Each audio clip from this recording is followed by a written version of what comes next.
Hi, this is Dr. Omar from Signature Smiles, and we have here a special guest, Ciara, our filling expert. We have an interesting story. This is our weekly story that we talk about patients who's terrified of the dentist. I want to almost read out what was the story. And the reason why we share these stories is for two things. Is to learn how people get anxieties and to talk more about it. And second, and how we can handle it. So if you're listening to it and you have some anxieties that that kind of goes with it, at least you understand how you can talk to your dentist or to handle it. So the patient left her other dentist because it says she had severe dental anxiety. She wants sedation, and I'm tired of dealing with it. That's exactly word by word. She also says she needed a couple of fillings done. That's what she's concerned about. And the main reason why she had a bad experience and she's terrified is basically not enough Novocaine, which is a very common reason we always hear until the driller, while they're drilling before Novocaine takes effect. So they started drilling before actually Novocaine. They didn't wait. And they mentioned the name of the dentist and said never again. So asking, please, no anxiety. 9 out of 10 when it comes to anxiety, ranking herself.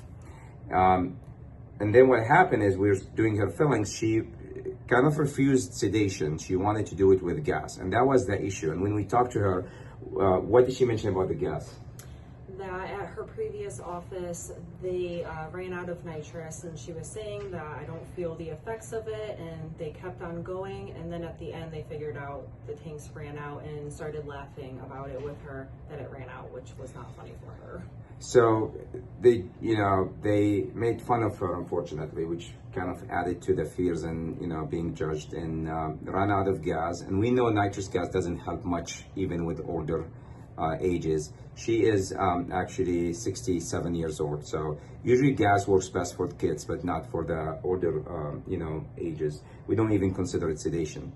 But knowing that, she refused sedation, although we offered it, because it could have been the best option for her. And we spent like 2.5 hours working on the teeth. So how did that go? It ended up going well. She did really great on it, but we took it really slow, and that's why it went so well. And we had to max out on the gas. We have to take it slow. We had to stop multiple times. The patient was very stressed all the time, but working with the patient through it, she was able to do it, which is great. We love when we can avoid sedation. That's fantastic, but that's communication is important. The worst that could happen, some people think that they just need to suck it up because they're adults and they show up and hey doc, just keep moving. And if they don't communicate all that anxiety, that actually could cause more anxiety and you'll be stuck in the sinkhole.